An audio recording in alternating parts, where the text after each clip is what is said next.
Olá pessoal, nesse vídeo vamos falar sobre estudo ativo e qual a importância disso na vida de qualquer estudante. Antes, não se esqueçam de curtir o vídeo e se inscrever no canal. Então vamos ao tema do vídeo. Temos que começar definindo o que é estudo ativo. Bom, para definir o estudo ativo eu sempre parto da negação daquilo que ele não é. E ele não é um estudo passivo.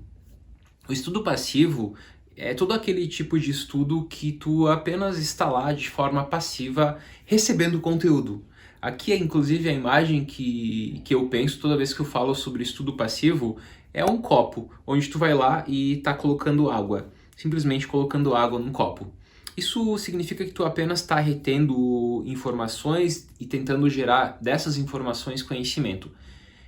É uma forma que existe, boa parte das pessoas, dos estudantes, acaba aplicando apenas o estudo passivo, mas, por outro lado, existe o estudo ativo que é bem mais eficaz. O estudo ativo, diferente do estudo passivo, é o estudo que tu está atuando. Tu não está lá apenas recebendo numa sala de aula aquilo que o professor está te passando, ou assistindo uma aula pelo YouTube, por exemplo, apenas aquilo que o professor está te passando, ou também lendo um livro, apenas lendo, passando lá as páginas e concluindo aí as leituras que tu precisa concluir. Por outro lado, o estudo ativo, quando tu está atuando sobre aquilo que tu está estudando, tu acaba retendo mais. Então tu pode usar algumas estratégias aí e fortalecer o teu estudo. Bom, eu não sou um grande especialista sobre técnicas, etc., sobre aspectos mais pedagógicos. Vocês sabem que aqui é um canal de filosofia, mas eu acabo também comentando em alguns vídeos sobre estudo, sobre educação, sobre vida intelectual, porque é algo que eu gosto bastante e eu gostaria também de contribuir e passar para vocês algumas ideias que eu vou tendo e que eu tenho ou mesmo que eu utilizo. Bom, vamos às minhas o meu passo a passo ou aquilo que eu utilizo no meu dia a dia enquanto estudante. Bom, o estudante é algo de vocação mesmo, né? Algo que tu é estudante para a vida toda. Eu, desde que me conheço por gente, eu sou estudante, né? Desde os 4, 5 anos de idade até hoje eu não parei de estudar. E eu vou continuar estudando para sempre. Por outro lado, há pessoas que estudam apenas para a prova, ou há pessoas que se formaram e nunca mais estudaram, estão lá apenas na parte prática, ok? Então, esse vídeo é bem voltado para o estudante, seja o estudante do ensino médio, ou seja o estudante do fundamental, seja o estudante da graduação, da pós-graduação, mestrado, doutorado, pós-doutorado, não importa. Ou alguém que já está formado, que é professor e continua estudando. Bom, o que eu faço? Bom, primeiro ponto básico, bem básico mesmo, são os resumos. Tem que fazer resumos. Então, uma forma de aplicar o estudo ativo é fazer resumos. Como eu faço os meus resumos? Bom, os meus resumos eu faço a partir de parágrafos curtos. Então, eu tenho os meus resumos, por exemplo, eu estou lendo um livro, eu faço o resumo do livro a partir de parágrafos. Pego lá o título, o nome do autor e tal, e eu começo a resumir por parágrafos, linhas e sempre por tópicos. Então, tópico 1, 2, 3, 4, 5. E eu sempre vou nos meus tópicos, né, parágrafos curtíssimos, 1, 2, 3 linhas. Eu tento não passar de 4 linhas, eu tento sempre manter 2 ou 3 linhas no máximo. Eu sempre estou criando títulos e subtítulos, e quanto mais títulos e subtítulos, melhor. Então, num resumo qualquer, eu pego um título, aí eu vou abrindo ele 10, 12, 15 vezes. Ontem mesmo estava trabalhando no resumo a partir da obra sobre as maneiras científicas de tratar o direito natural do Hegel, e só numa primeira parte, que o Hegel define e divide apenas com uma parte, eu abri essa parte em mais de 20 partes menores. E cada uma daquelas partes tinha lá algumas parágrafos de 1 ou 2 parágrafos de 2, 3 linhas cada. Então eu sempre faço essas divisões, me ajuda bastante na hora de revisar. Então, façam resumos. O estilo do resumo vocês vão escolher. Não existe assim um resumo perfeito, acho que o resumo é muito de cada um. Comigo eu já tentei outros resumos, eu tentei por mapas conceituais, por listas, por cartões, enfim, eu acho que esse formato que eu estou utilizando agora é muito eficaz, faz muito tempo que eu utilizo e serve bem, funciona bem comigo. Então acho que tipo de resumo vocês devem fazer? Vocês devem fazer o resumo que vocês se encaixarem melhor com eles, que vocês se acostumarem melhor com eles. Como segunda dica, tentar lembrar os resumos. Não adianta fazer um resumo e guardar o resumo e nunca mais rever o resumo. Então, no momento que tu fez o resumo, tu vai tentar lembrar do resumo. Então, no momento seguinte e depois com o tempo, né? Então, sempre tenta lembrar daquilo que está no resumo e não apenas faz o resumo, guarda o resumo, tchau. Não nesse sentido. Terceira dica, explicar para alguém.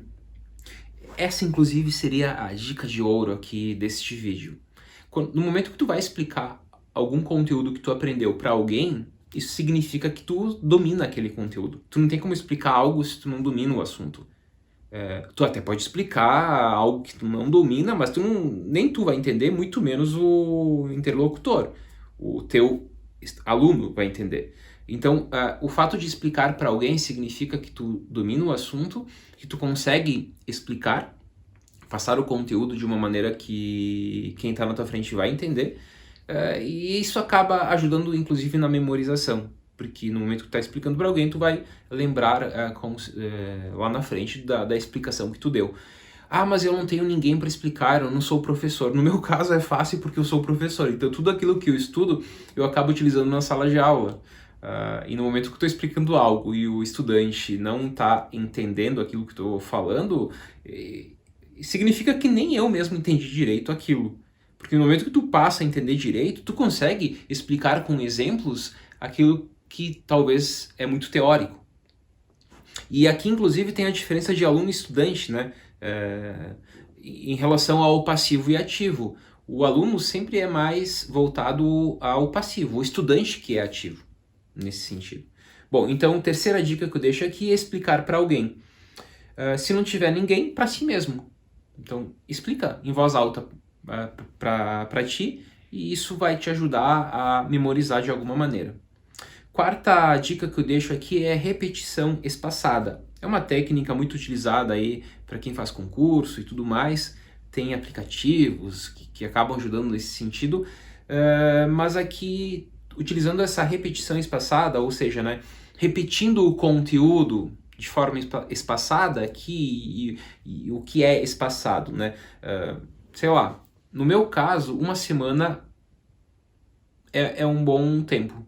Então, se eu conseguir repetir o conteúdo que eu preciso memorizar, e aqui não significa decorar, não é decoreba, é entender o conteúdo, diferente de decorar. Tu pode decorar algo e não entender nada, tu simplesmente decorou. Mas no momento que tu entendeu o conteúdo, não é uma mera informação, já é conhecimento. Então, o conhecimento não é informação. A informação pode ser decorada, o conhecimento não é simplesmente guardado e logo esquecido.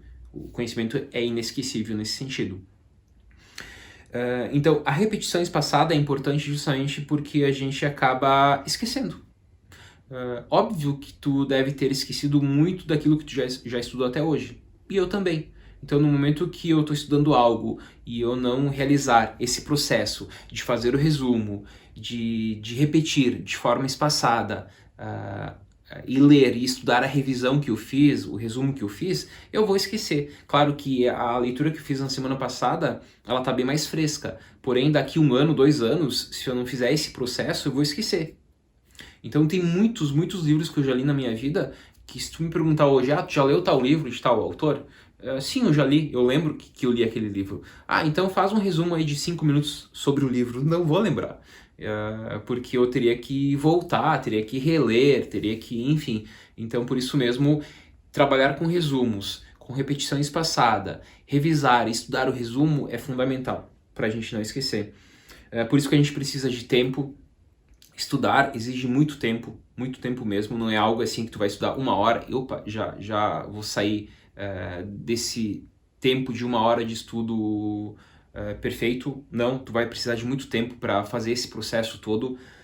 Tu tem que ter planejamento, tu tem que ter constância. Essas palavras, elas fazem parte do vocabulário de todo estudante.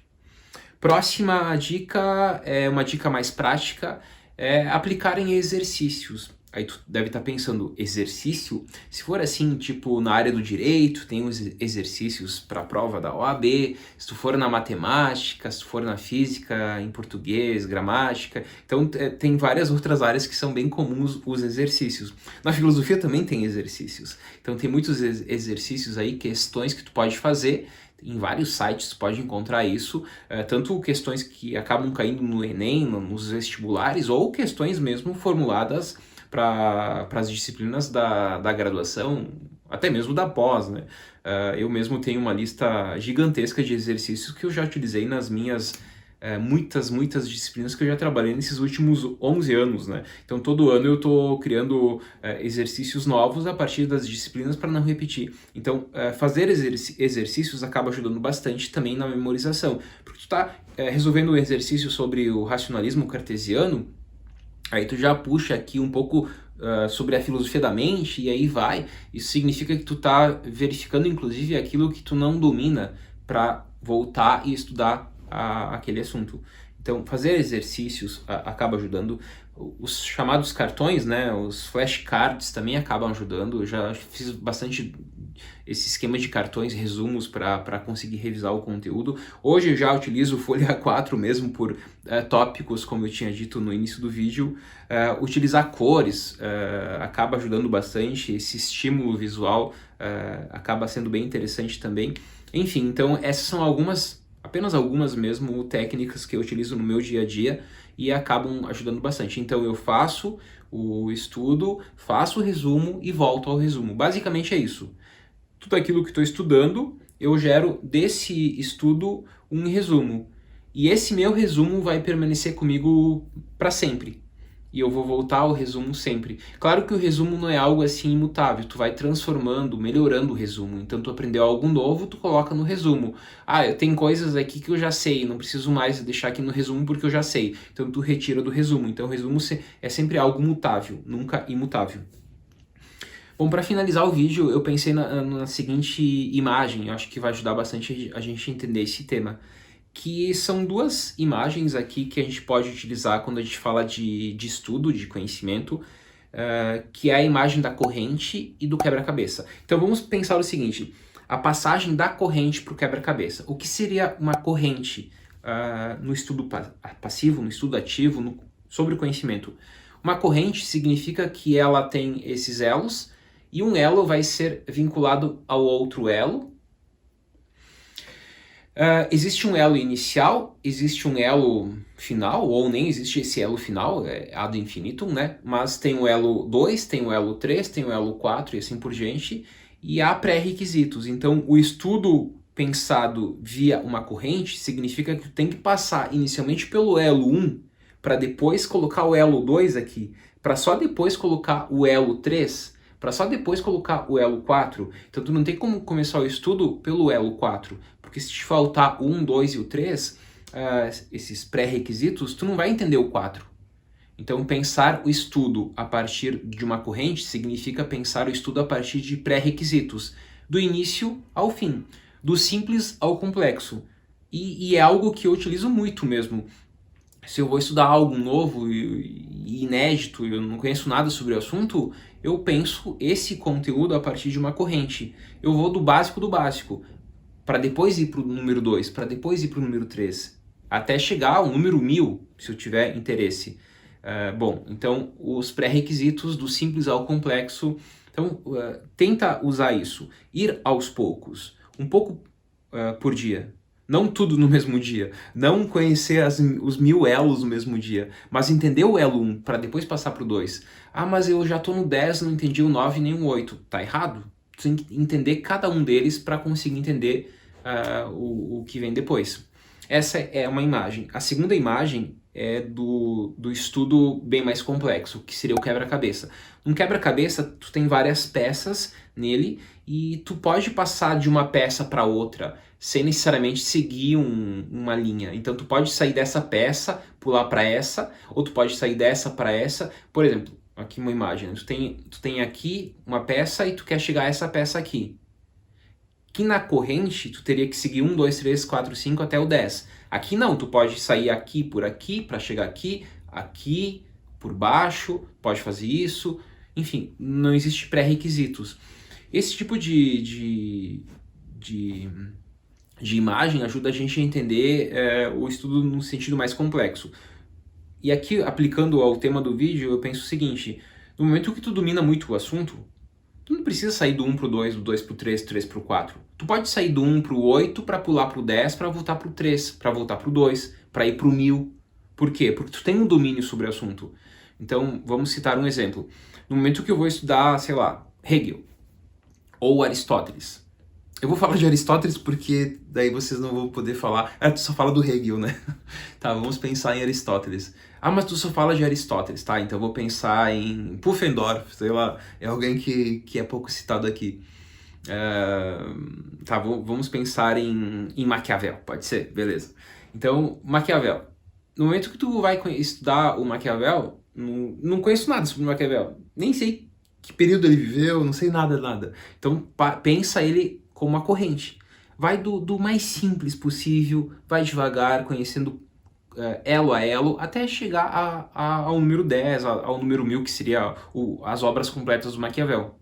Não, agora pelo quebra-cabeça. Não, eu conheço Maquiavel, já li O Príncipe, já li Tito Livio, já li alguns outros textos dele, e o que eu devo fazer? Bom, se tu já tem esse domínio, tu pode pensar o estudo voltado ao Maquiavel como um quebra-cabeça. Tu já tem a imagem aqui formada, tu vai trabalhar com as peças. Então tu pode sair do 1 pro 10, pro 9, pro 1000, voltar pro 2, etc. Então, é só uma metáfora mesmo que eu pensei para mostrar para vocês que dependendo do nível que tu tá, no momento que tu se volta a algum conteúdo, tu pode jogar com a cadeia ou com o quebra-cabeça.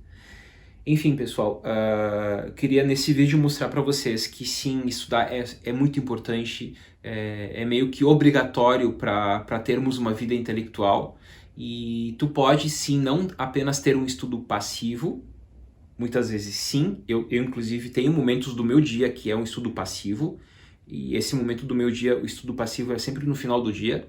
Eu sempre começo o meu dia num primeiro momento revisando os meus resumos. Eu tenho muitos resumos, eu tenho um resumo assim de muita coisa, mas resumos aí que muitos eu já nem preciso revisar porque eu já sei, então só pela memória eu já consigo puxar, outros tem que voltar porque pela memória eu não lembro. Então eu começo sempre pelos resumos, depois eu vou para a parte onde eu vou produzir alguma coisa, produzir uma aula, produzir um artigo, estudar basicamente e aprender coisas novas, para um terceiro momento, e nesse segundo momento de aprender coisas novas que eu aplico o estudo ativo. É aqui. E no terceiro momento eu utilizo o estudo passivo, que é um momento mais de descanso, onde eu me volto mais... Agora eu tô lendo ultimamente mais literatura mesmo, então é um finalzinho do dia, onde eu retiro aí, antes de dormir, 1, 2 horas, e leio alguma obra literária, no sentido mais passivo mesmo, mais sem uma preocupação de voltar, de fazer anotações, de fazer uma leitura ativa, inclusive, né? Enfim. Pessoal, deixe aqui nos comentários do vídeo o que funciona para vocês, algumas dicas que vocês gostariam de dar aqui, porque com esses comentários vocês vão acabar ajudando o pessoal que vai assistir a este vídeo e vai aqui nos comentários buscar novas dicas. Então, deixem aqui nos comentários, isso vai ajudar inclusive bastante o canal, e eu vou conversar com vocês aqui nos comentários. Certo? Um forte abraço e até o próximo vídeo.